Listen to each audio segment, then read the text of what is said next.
Applications of centripetal force, यानी सबसे पहले तो हम ये समझते हैं जी कि सेंट्रीपिटल फोर्स होती क्या, फिर उसकी हमारी आम लाइफ में कहाँ पर ज़रूरत हमें पेश आती है। यानी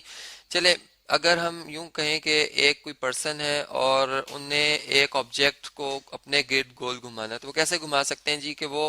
एक धागे को, ठीक है, एक धागे के एक सिरे को अपने हाथ में पकड़ लेंगे, ठीक है, और उसके दूसरे सिरे के साथ वो ऑब्जेक्ट बांध देंगे और अब उसको अपने गिर्द जो है वो घुमाना शुरू कर देंगे। तो ये ऑब्जेक्ट जो है वो इस तरह से एक सर्कुलर ट्रैक में उनके गिर्द जब वो इस तरह से घुमाएंगे तो एक सर्कुलर ट्रैक में वो ऑब्जेक्ट घूमना शुरू हो जाएगा और हम ये कहेंगे कि वो ऑब्जेक्ट जो है वो एक ट्रांसलेटरी मोशन परफॉर्म कर रहा है जो कि सर्कुलर, इसकी टाइप जो है वो सर्कुलर मोशन है और बॉडी सर्कल में मूव होना शुरू हो गई है। अब अगर हम इस पे सोचें तो हमने देखा कि जो पर्सन है वो अपने हाथ से उस ऑब्जेक्ट को पर एक फोर्स लगा रहे हैं जिसकी डायरेक्शन उनकी सिमत में है। यानी ये मैं जो फोर्स आपको शो करके बता रहा हूँ वेक्टर रिप्रेजेंटेशन में, ये फर्ज करें ये उस सेंट्रीपिटल फोर्स की जो है मैग्नीट्यूड और डायरेक्शन को शो कर रही है। तो फिर जो पत्थर है वो भी उन पर्सन पे उतनी अमाउंट में फोर्स लगा रहा होता है जो कि फिर सेंटर से, यानी अगर फर्ज करें हमने यहाँ से बांधा हुआ तो यहीं से आउटवर्ड एक्ट कर रही होती है, ठीक है, जो कि यहाँ पर मैंने कुछ थोड़ा मोटा अगर मसला हो कि फिगर में तो आप इसे इग्नोर कीजिएगा। तो यहाँ पर अगर इस तरह से ये रिएक्शन फोर्स भी उतनी होगी जो कि सेंट्रीपिटल फोर्स के बराबर है, जिसे हम सेंट्रीफ्यूगल फोर्स कहते हैं। तो ये इस तरह से इसे बैलेंस करती है और ये ऑब्जेक्ट जो फिर उन पर्सन के हाथ के ऊपर नहीं आके गिरता या उनकी तरफ नहीं आता बल्कि उधर ही अपनी जगह पे रहता है और एक दायरे में मूव करता रहता है। तो इस तरह से ये दोनों फोर्सेस एग्जिस्ट करती हैं जिनकी डायरेक्शन एक दूसरे के अपोजिट होती है। अब इसी बात को अगर हम यूं देखेंगे एक जमीन के गिर्द जो जो चांद रिवॉल्व कर रहा होता है, मूव कर रहा होता है, अगर हम उसको देखें तो वो भी जमीन जो इस पर सेंट्रीपिटल फोर्स प्रोवाइड कर रही होती है उसकी वजह से होता है। यानी अगर चले मैं यहाँ पे अर्थ बनाता हूँ, फर्ज करें कि ये हमारी अर्थ है जी, ठीक है, ये मैंने ब्लू कलर में बना दी है इसे, और जो ये है ये मून है, ठीक है। अब मून जो है वो जमीन की ग्रेविटेशनल फील्ड के अंदर है, लेकिन इस फील्ड की स्ट्रेंथ इतनी ज्यादा नहीं है कि ये चांद को अपनी तरफ खींच ले, यानी चांद जमीन पर आकर गिर जाए। क्योंकि अब एक खास लिमिट होती है, अगर जमीन से खास हाइट पर हम एक ऑब्जेक्ट को फेंकते तो वो वापस जमीन पे ही आ जाता है, बजाय बजाय कि उसके गिर रिवॉल्व करे वो जमीन पर ही वापस आके गिर जाता है, क्योंकि ग्रेविटी की स्ट्रेंथ इतनी, ग्रेविटेशनल फील्ड की स्ट्रेंथ बहुत ज्यादा होती है उस जगह पर। लेकिन अब हम कहते हैं कि चांद जमीन पर नहीं आता, लेकिन जमीन की फिर भी फोर्स इस पर एक असरअंदाज हो रही होती है जो कि जमीन इस पर लगा रही होती है, जो कि सेंट्रीपिटल फोर्स, और इससे जो एक्सलेरेशन प्रोड्यूस होती है, यानी जो ये एक बॉडी जो सर्कुलर ट्रैक में मूव कर रही है इसकी जो वेलोसिटी में तब्दीली आ रही है वो इसकी डायरेक्शन की वजह से आ रही है। तो वो हमने देखा था कि उसकी डायरेक्शन जो सेंट्रीपिटल एक्सलेरेशन की डायरेक्शन है वो भी टुवर्ड्स सेंटर ही होती है, यानी टुवर्ड्स द अर्थ के सेंटर की तरफ होती है। और फिर दूसरी बात ये कि जो मून है, मून जो है वो भी अर्थ पे एक फोर्स लगा रहा है जिस जो कि बिल्कुल जिसकी मैग्नीट्यूड जो है वो सेंट्रीपिटल फोर्स की मैग्नीट्यूड के बराबर होती है, लेकिन डायरेक्शन जो है इसके अपोजिट होती है। तो वो इस तरह से हम देख सकते हैं। यानी हमने देखा कि जब भी एक बॉडी एक सर्कुलर ट्रैक में मूव करती है तो ये दोनों फोर्सेस एकदम से आ जाती हैं, और अगर ये दोनों ना हो या बैलेंस ना हो तो वो कभी बॉडी सर्कुलर ट्रैक में मूव नहीं कर सकती। यानी सेंट्रीपिटल फोर्स कम हो या सेंट्रीफ्यूगल फोर्स उसको उसको ना मिले तो फिर ये बॉडी सर्कुलर ट्रैक में मूव नहीं कर सकती। तो इसी बात को अगर हम अपने जहन में रखें तो एप्लीकेशन के हवाले से अगर हम देखें तो हमने देखा कि जो बैंकिंग ऑफ रोड कर दी जाती है ये क्यों की जाती है। यानी बैंकिंग ऑफ रोड क्या होती है कि रोड को एक तरफ से जो है वो नीचे और दूसरी उसकी, यानी एक साइड नीचे होती है और एक साइड ऊपर होती है, जैसे इंक्लाइंड प्लेन है,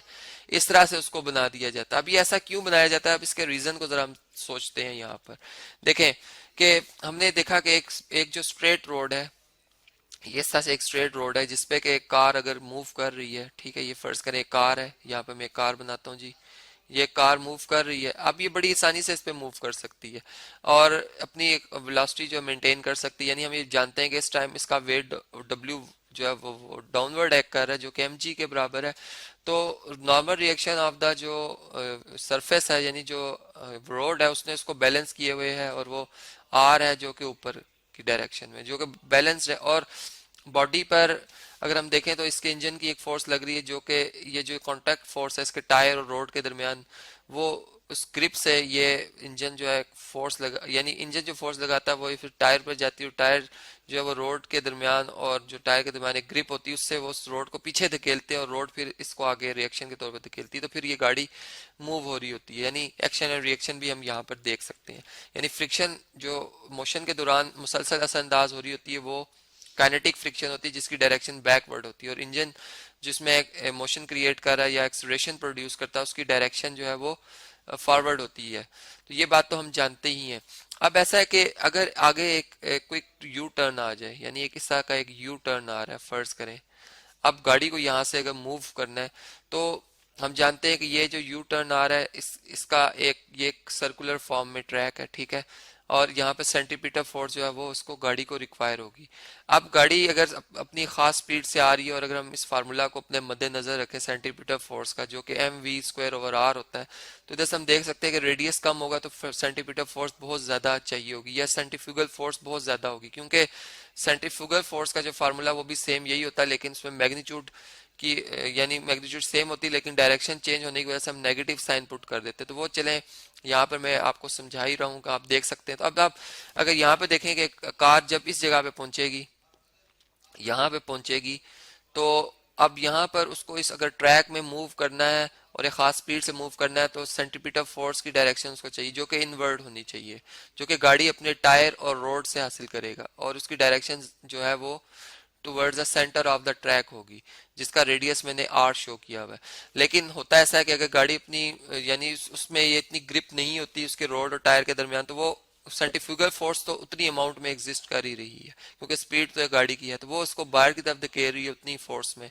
अब वो फोर्स ज्यादा हो, यानी उस पर ज्यादा जल्दी असरअंदाज हो जाती है, और ये गाड़ी बाहर की तरफ निकल आती है और उलट जाती है, गिर जाती है। तो ये हमें रीजन पता चलता है कि यहाँ पे सेंट्रीफ्यूगल फोर्स ने अमल दखल किया, और सेंटीपीटल फोर्स इस काबिल नहीं थी कि वो इसको बैलेंस करती। लेकिन अब हम ऐसा करते हैं कि अगर हम इस जगह पर ट्रैक को, चले मैं इसे थोड़ा सा, अब बैंकिंग ऑफ रोड का जो कंसेप्ट है वो अब यहाँ से हम समझ सकते हैं कि एक जब क्विक टर्न आता है, जैसे रेसिंग कार के हवाले से हम देखते हैं, या फिर हम देखते हैं कि जब हम हिल एरियाज में मूव कर रहे होते हैं, तो रोड को एक तरफ से, यानी फर्ज करें यहाँ से अगर मैंने क्विक टर्न लेना है, तो रोड को यहाँ से थोड़ा सा ऊपर बना दिया, यानी ये इसकी पुरानी अगर आप देखें तो ये इस वक्त थी रोड, ठीक है, इसको थोड़ा सा एक तरफ से ऊपर कर दिया जाता है, और इसमें जो इंक्लिनेशन है वो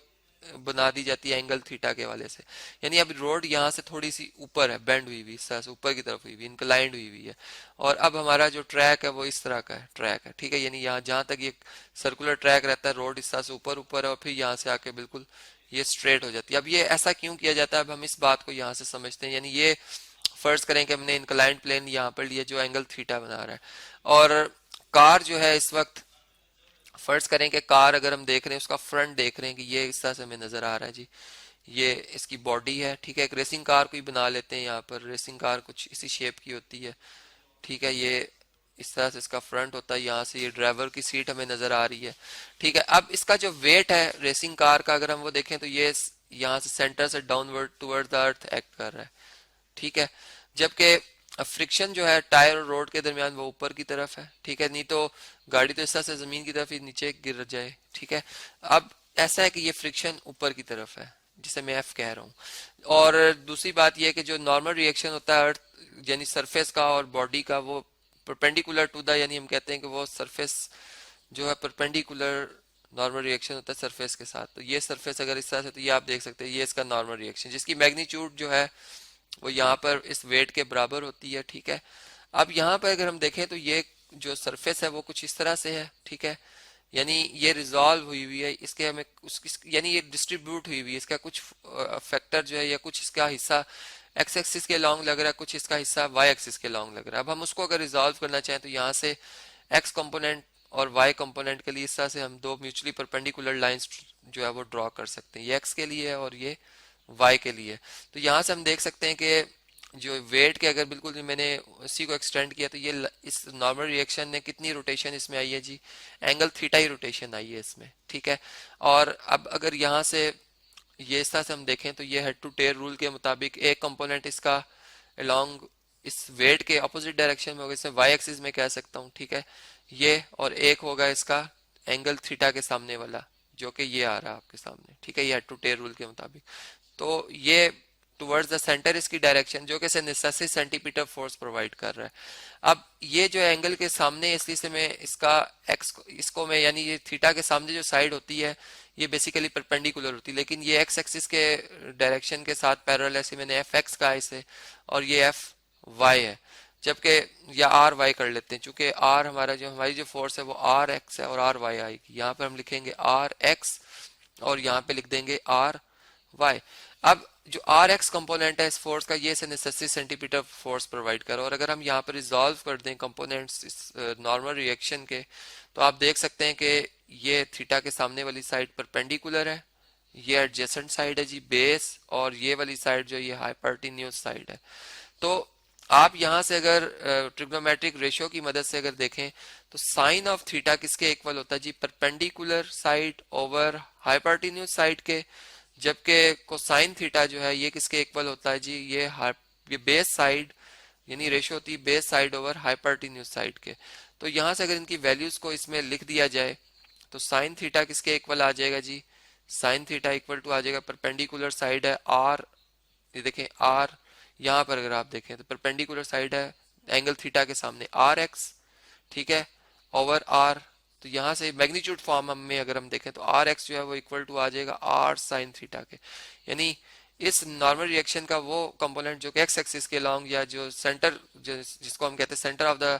जो सर्कुलर ट्रैक है इसकी डायरेक्शन में जो फोर्स लग रही है वो आर साइन थीटा, जो कि इसे नेसेसरी सेंटीमीटर फोर्स प्रोवाइड करेगा, जो कि हम कह सकते हैं कि वो M V square over R है, और वो बॉडी अपने आप को मेंटेन करेगी, यानी थोड़ी सी स्पीड को भी स्लो करेगी, क्योंकि हम देख रहे हैं वी स्क्वायर आ रहा है इसमें, और रेडियस तो अपनी जगह पर कांस्टेंट है, वो तो हम कम या ज़्यादा नहीं कर सकते। हाँ ये कि थोड़ा सा गाड़ी अपने रेडियस को बढ़ाने के लिए थोड़ा सा ट्रैक से ऊपर की तरफ जा सकती है, इधर आ जाए, ठीक है, तो वो हम कर सकते हैं। और इसी तरह से अगर यहाँ से देखें तो कोसाइन थीटा जो है